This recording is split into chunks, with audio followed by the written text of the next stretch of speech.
moçada, beleza? Sejam todos muito bem-vindos. É uma grande alegria e satisfação nos encontrarmos aqui, FOP, bem faceiro. Tirando a última aula de Murilo Rubião, cara. A quarta parte, os últimos contos desse cara magnífico aí, obra literária do vestibular, né, cara? Vamos lá? Então eu coloquei aqui as características, a gente já trabalhou isso aqui no primeiro slide, só para relembrá-los, beleza?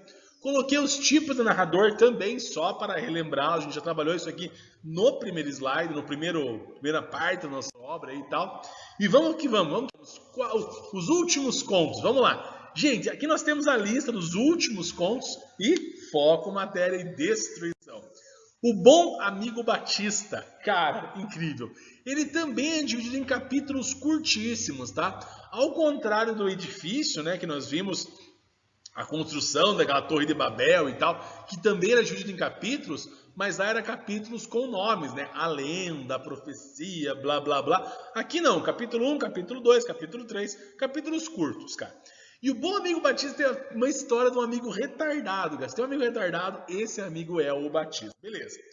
Desde a infância, procurava meter na cabeça que devia evitar a companhia de João Batista, o melhor amigo que já tive. A começar pelo meu próprio irmão, que dizia, cara, ele tá abusando de você, cara.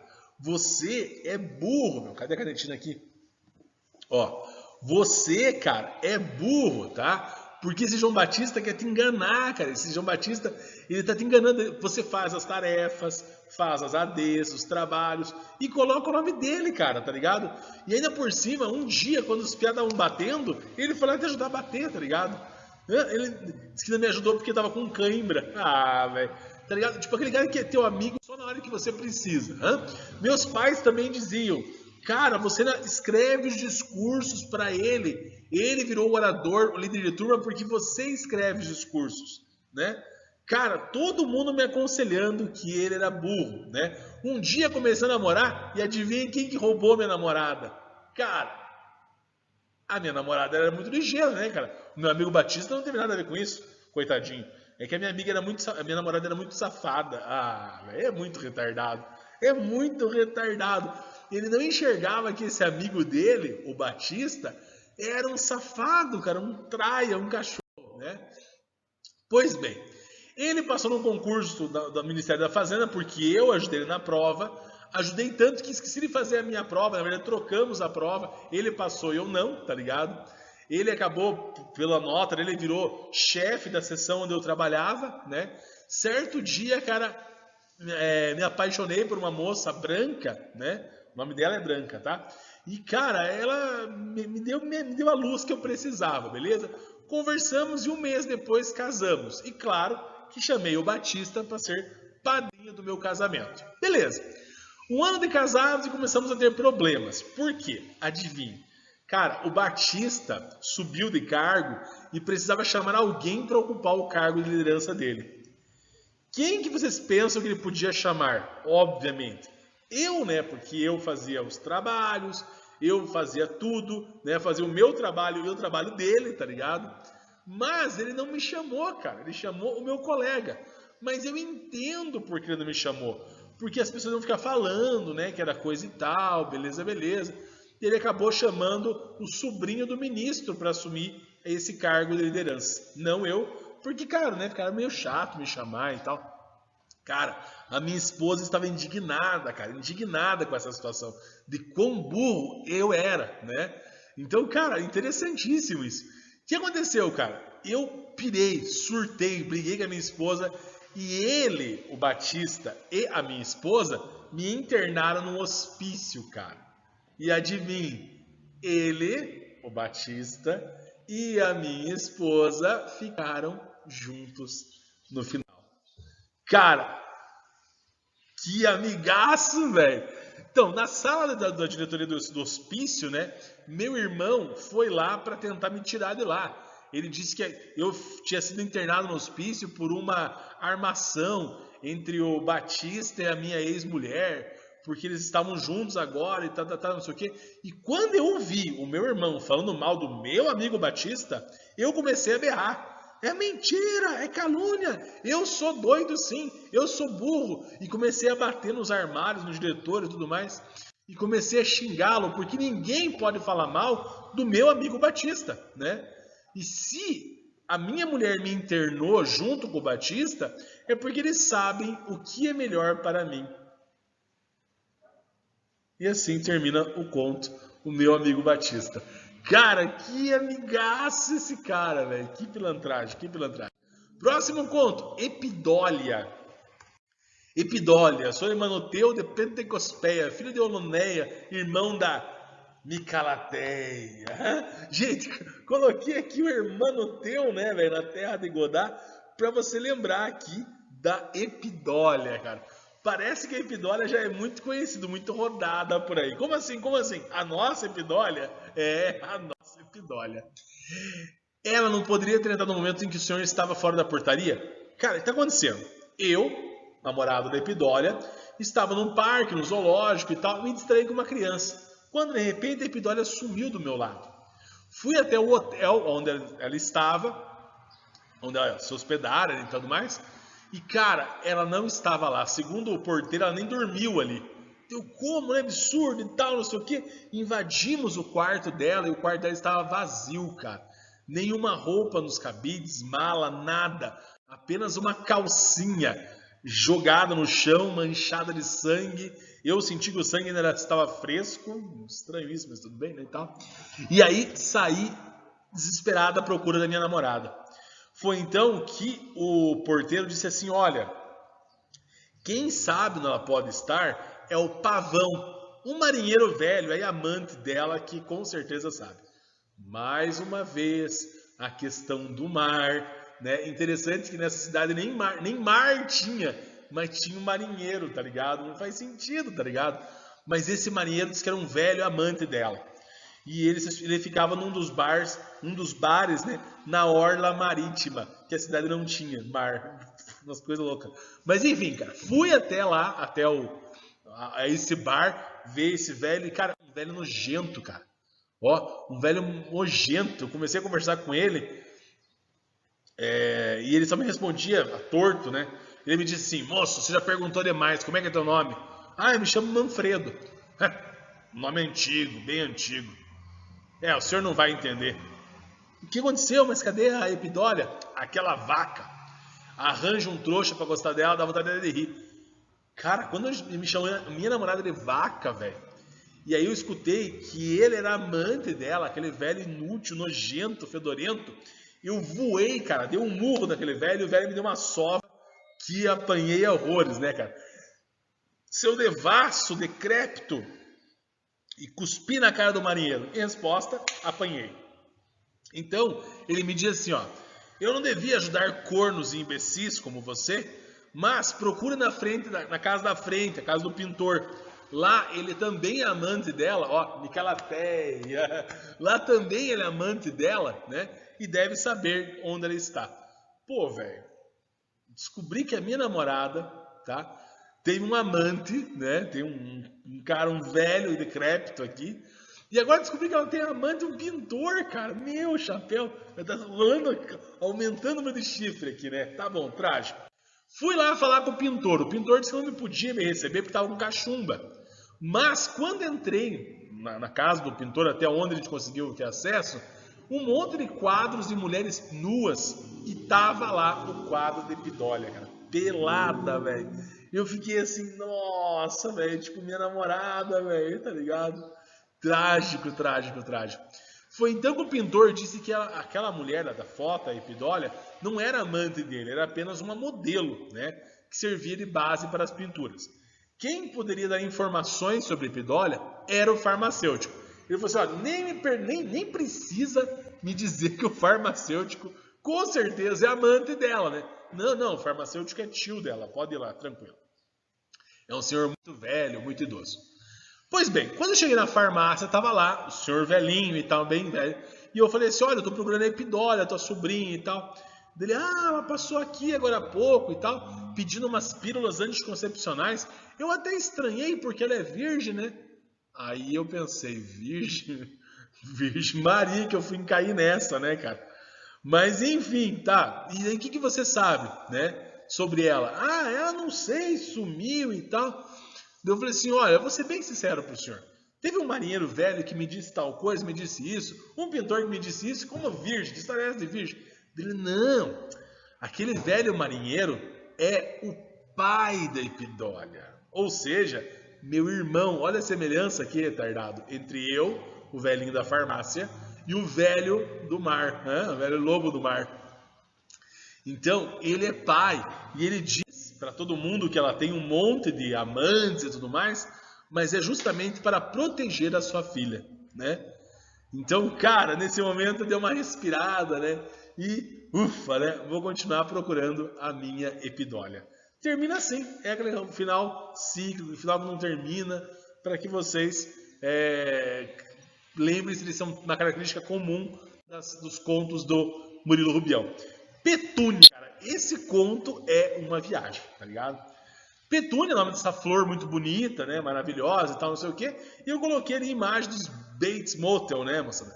Um clássico aí das séries Netflix. Por que eu coloquei Bates Motel? Você vai descobrir, tá? Éolo, o nome do cara, Éolo, era um homem que nunca se interessou em casar. Ele foi criado por uma mãe super protetora e tudo mais, só que essa mãe era extremamente rica e queria que Éolo casasse. Afinal, em breve ela morre, meu filho não vai casar com ninguém, não vai ter neto e toda a minha fortuna vai para o Estado.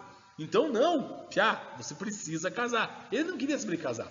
Foi então que eu, né, escolhi para ele uma moça, a Cacilda Petúnia, tá?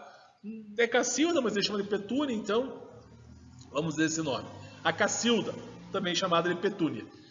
E ela vai ser a tua esposa, Piazão. Eles casaram, a menina que eu escolhi, né, e tal, e tiveram 3 filhas, Petúnia Maria, Petúnia Jandira e Petúnia Angélica, tá certo? Tudo bem, tudo feliz e tal, quando acontece uma tragédia. Que tragédia, moçada? As 3 filhas, Petúnia Maria, Petúnia Angélica, Petúnia Jandira, apareceram mortas. E segundo a esposa, quem matou as crianças foi o retrato da sogra. Então eu me revoltei, com muito ódio, matei minha própria esposa e enterrei no quintal de casa. Cara, punk, velho. Punk demais. Punk demais.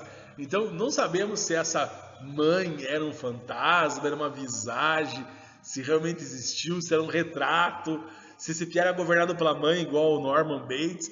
Mas loucuras assim que você fica tipo, cara, que viagem, cara, que viagem. Aglaia. Vamos lá, conhecer Aglaia. Um conto heterodiegético. Já sabemos, né? Bem certinho que pessoa, blá blá blá, então seguiu o bairro. Vamos lá. Vinha do seu giro habitual pelos bares da praia, cambaleava, andava por aí com outra morena, chegou no bar bêbado com uma outra mulher e assim por diante. Mas é comum, né? Ele sempre ficava animado quando chegava um envelope com dinheiro, muito dinheiro. Foi então que ele me disse, né, que eu sempre comemoro o dia em que minha mulher me envia a mesada. Cara, peraí. A mulher do cara envia mesada para ele por mês e ele tá curtindo a vida em bar, na praia, com mulheres. Que história é essa, cara? Que história é essa? Ele, então, teve dificuldade em abrir o envelope. Ao rompê-lo, caíram várias fotografias de vários recém-nascidos. Todos com a mesma cara dele. Tá estranha essa história. Ele recebe cheque, várias fotos de vários bebês, todos com a mesma cara dele, bebês diferentes, né? E ele responde: ah, são meus filhos da última safra, né? E aí tirando sarro e tal. Por fim, acabou dormindo, a morena foi embora, que estava com ele, né? E aí, cara, começou a entrar pela porta semicerrada vários bebês, cara. Tipo, igual aquela cena do Shrek que eu mostrei pra vocês ali, ó. Vários bebês com a minha cara. Gente, que loucura! Vamos entender essa história aqui. Vai lá.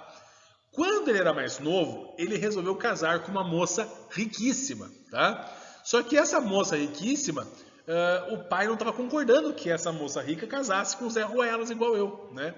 Então eu só casei com o compromisso de não termos filhos. Assinado em papel e tudo mais, separação de bens, blá blá blá, e não ter filhos, tá certo? Essa é a exigência do pai.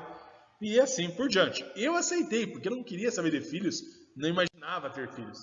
Pois bem, após a cerimônia nupcial, numa viagem aérea, os dois estavam bem animados pro FOP, né, cara? Mas o que aconteceu? Gente, passaram-se um tempo, ela estava grávida. Mas muito pouco tempo, tipo meses, assim, 2 meses, sei lá o quê. Ela ficou indignada, impossível, né? Eu tomei os comprimidos certinho e tal, foram até o médico. Cadê a imagem do médico? Né? E o médico falou, você tá grávida, menina, já era. E ela falou assim, não, mas eu quero tirar. Ele, não, isso é errado, não pode, blá, blá, blá e tudo mais. Foi então que ela foi até uma clínica clandestina para tirar o bebê do ventre dela, certo? E ao realizar esse aborto clandestino, né, cara, acabou ferindo o seu útero e quase morreu, cara. Levaram às pressas ao médico, o médico falou assim, ó, eu avisei, não avisei, né, que isso daí ia dar merda e tal. Pois bem, cara, ela sofreu dores, foram chamados irresponsáveis, mas indignamente ela não imaginava como é que podia ter engravidado se ela estava tomando a pílula. Pois bem, o que aconteceu logo após isso? Meses, alguns dias se passaram e ela engravidou. E cara, depois de alguns dias e meses, nasciam as crianças. Nasciam com 6, 3, 2 meses, até 20 dias após a fecundação. E jamais vinham sozinhos, vinham em ninhadas de 4, 5, do tamanho de uma cobaia. Cresciam com rapidez, logo atingindo o desenvolvimento dos meninos normais. Todos com a mesma cara do meu marido, cara. Imagine que loucura, velho. Com o tempo, a nossa relação vai ficando muito difícil. Por sorte, ela era rica, então ela tinha muitos funcionários para cuidar daquele monte de bebê. A cada 20 dias vinha 5, 6 filhos. E, cara, que loucura, velho, que loucura. Eu não aguentava mais viver, nós nem dormíamos mais juntos. E nasciam ninhadas de crianças com a nossa cara. Pois bem, eis que minha mulher sofrendo, o pai dela deu a sugestão que eu deveria sumir. E eu expliquei que a gente nem estava fazendo mais nada. Mas o pai dela falou assim, ó, você tem que sumir da minha vida e tudo mais, tem que sair da vida do meu filho e tal. Ele falou assim, cara, mas eu não vou sair com uma mão na frente e outra atrás. Eu sou pobre e casei com uma mulher rica. Então, a minha mulher, ele sugeriu para minha mulher e tudo mais, que me desse uma mesada por mês para abandonar a minha mulher e viver minha vida e cada um com seus problemas. A minha mulher, nesse momento, estava dando luz a mais uns filhos meus, né? E aí ela olhou para mim com um olhar dizendo, não, não me abandone, não me desespere, que eu não posso ficar sem você. Mas quando eu vi o envelopinho do pai, na hora eu peguei e me sumi, cara. Me sumi para viver essa vida que eu tenho levado hoje. Só no bem bom, na mesada que ela me manda mensalmente. E assim termina o conto. Cara, vocês perceberam que, igual aquela cena do Shrek, né? Que ele tava meio bêbado e tal, abriu o envelope ali, e saiu um monte de foto de criança, e as portas foram se abrindo e foram surgindo as crianças com a cara dele. Então, tipo, é um conto que não termina, né, cara? Você fica aquela, pô, e agora? O que aconteceu e tal? Mas ali o Shrek pegou bem essa essência, né? Daquela monte de filhos saindo de buracos e tudo mais. Vamos lá. O Convidado. Esse é o conto que mais levou anos aí para ser terminado. Citei isso na primeira parte da nossa aula, né? O Convidado, um conto narrado aí em terceira pessoa e assim por diante, tá? Esse conto, cara, diz que, cara, José de Alferes, né? Alferes, Minas Gerais, Paraná. Esse José Alferes era um rapaz que chegou a uma cidade estranha, né? Nova e tal. Quando recebeu um convite, cara, um convite para uma festa. O problema é que esse convite não dizia o local da festa, nem a data, nem a hora, e principalmente, ele não conhecia ninguém na cidade. Ele falou assim, que festa é essa? Que bagunça é essa? Ele até pensou que podia ser a Débora, uma guria que ele viu no hotel e ficou meio afinzão dela. Mas, cara, ninguém conhecia. Foi então que ele foi até a loja de vestidos indicada pela festa, né, pelo convite, para alugar um fraque, uma roupa bonita e tudo mais, né, para essa festa. Chegando lá, cara, eles já sabiam a roupa que o cara tinha que alugar. Ele alugou a roupa, né, pegou o faetonte, uma carruagem e tal, e foi para essa festa, sem saber direito o que estava acontecendo. Já vi cair uma questão de prova, se não me engano, a Universidade Estadual de Minas Gerais, ou Federal do Rio Grande do Sul, não lembro qual vestibular caiu, dizendo que era uma festa fantasia. Não era uma festa fantasia. A roupa era uma roupa de gala, beleza? São coisas diferentes. Festa fantasia, você vai lá de Homem-Aranha, de sei lá o que, beleza. Mas enfim, cara, o que aconteceu? Eu entrei no chofer, o chofer me levou diretamente para essa festa, para esse evento. Só que chegando lá, os convidados estavam esperando o dono da festa chegar. E muitos me confundiram com esse dono da festa. Então eu fui levado para vários ambientes, me cumprimentando e tal, e eu sem saber o que era aquilo, né? Foi então que eu pensei, cara, isso é absurdo, vou embora daqui, tá ligado? Olha, concordamos que seu traje obedece às normas, aliás, seu convite foi o único expedido através dos correios, os demais foram avisados por telefone. Apesar da evidência, o instinto nos diz que nosso homenageado ainda está por chegar. Não podemos, todavia, impedir a entrada do senhor, mesmo sabendo de antemão os transtornos que a sua presença acarretará, pois muitos o confundirão com o verdadeiro convidado. À medida que isso aconteça, nos apressaremos em esclarecer o equívoco. Cara, que loucura, velho! E aí ele foi a essa festa e todo mundo estava tratando ele como se fosse o cara. Até que chegou essa tal de Astérope, né? Mais nomes mitológicos, gregos e assim por diante, bíblicos também. E aí me tirou daquelas conversas chatas, aquelas convenções sociais, e começamos a falar da situação, né? E passamos no jardim, ela muito bonita, me perguntou se eu era o convidado, se eu era o homenageado. Eu disse que não era, mas ela estava ali com a indagação para saber se eu era o convidado realmente ou não, né? E ela me disse que foi escolhida pela comissão para dormir com o convidado. Por isso dessa indagação dela para ele, né? E ele ficou assim, cara, mas que loucura, velho, que doideira. Então eu resolvi ir embora da festa. Quando eu estava saindo, fui falar com o Faetonte, para ele me levar embora. Ele disse que não podia ir, porque tinha que levar o convidado e os outros homenageados embora, e só ia a partir do momento que o convidado chegasse. Então eu resolvi ir embora a pé, cara. Mas uma névoa muito densa me caiu e eu não conseguia sair de lá, cara. Não conseguia enxergar mais nada. Cara, uma situação terrível, eu caí, me machuquei, tá ligado? Sujei toda a roupa, até que surgiu a nossa moça da história que me levou à festa. Cara, ficou essa dúvida, né? Será que eu era o convidado ou não? Eis a dúvida. Que fica pra vocês, beleza? O Botão de Rosa, estamos acabando. Esse foi o conto que caiu no vestibular do RPG, cara. Um conto que não é dos mais famosos, né? O que você espera quando fala em Murilo Rubião de cair em prova? A Bárbara, a Fila, o Teleco Coelhinho, o Pirotécnico Zacarias, tá ligado? O Edifício, que são os contos mais famosos. Porém, o vestibular do RPG, cobrou justamente esse, Botão de Rosa. Vamos conhecer então, moçada. Tem uma pegada aí de Jesus Cristo bem forte, cara, você vai ver, tá? Quando numa segunda-feira, as mulheres da cidade amanheceram grávidas. Mulheres de 12 a 100 anos, cara. Todas engravidaram naquela noite. Quem é que é o culpado de tudo isso? Sem dúvida, Botão de Rosa. Então o ministério, os advogados, os juízes e tudo mais foram atrás do Botão de Rosa para prendê-lo. E o pior, além de prendê-lo pelo crime de engravidar todas as mulheres ao mesmo tempo, ainda por cima encontraram drogas. Lembrando que ele fazia parte de uma banda de música com 12 músicos, e desses 12 músicos, 7 têm nome de apóstolos. Então olha aí os 12 apóstolos, Barará, Pedro, Tiago, João e assim por diante. Cara, o que nós temos de mais interessante aqui? A população queria matá-lo, queria, sei lá, crucifica e tudo mais. E ele não se dizia inocente. Quando a população chegou no hotel para prendê-lo, ele estava lá penteando o seu cabelo, né? Com uma roupa, parecia até uma roupa de Jesus Cristo e tudo mais, né? Ele abriu a janela e se entregou. Ele se entregou para ser preso.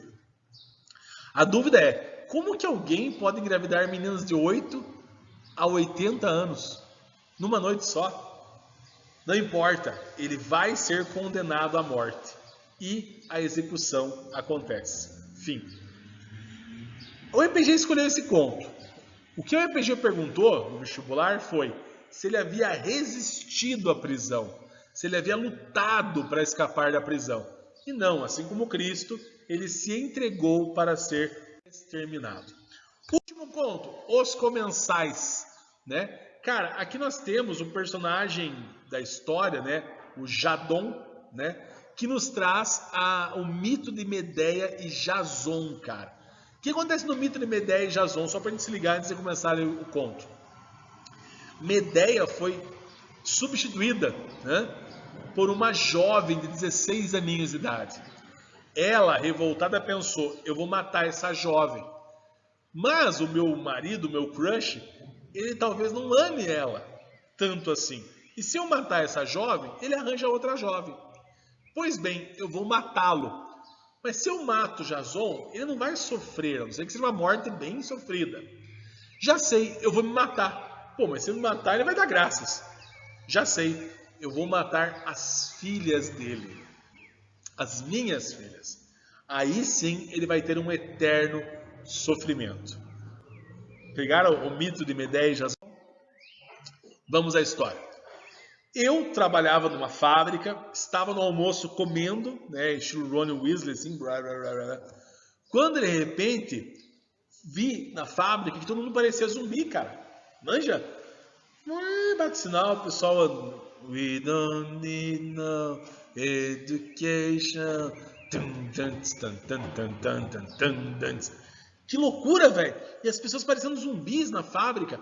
Entravam, cumpriam, batiam um ponto, pegavam comida, nem comiam, velho. E eu comecei a reparar que as pessoas estavam estranhas. Eu conversava com um, com o outro, ninguém me respondia, ninguém falava nada. Foi então que eu percebi Abby, minha flor, uma novinha. E comecei a conversar com a Abby. Uma gracinha, a Abby. E aí, cara, a Abby também estava com os olhos parados. Também havia se transformado em zumbi. Faltando-lhe ânimo, tentei conversá-la, puxei para um canto, bebi uns gole, mas nada fazia ela olhar para mim. Diabo, onde fica a gerência? Vou perguntar o que aconteceu. Fui até a gerência e não consegui encontrar. Ao lembrar-se que poderia estar atrasado para o almoço, apressou-se e já na sala de jantar caminhou até a grande mesa de refeições. Assentando-se descuidadamente numa das cadeiras, os braços decaíram e os olhos embaçados perderam-se no vazio. Estava só na sala imensa. Cara, uma loucura, né, velho? Todo mundo tinha sido zumbi. Ele tentou conversar com todos, procurou a gerência para ver o que aconteceu. Tentou de todas as formas fazer com que todo mundo mudasse, porque só ele havia aberto os olhos, né, para a realidade, né? Só que quando ele percebeu que tudo isso foi em vão, ele sentou para comer com muita tristeza, que os olhos foram embaçando e tornou-se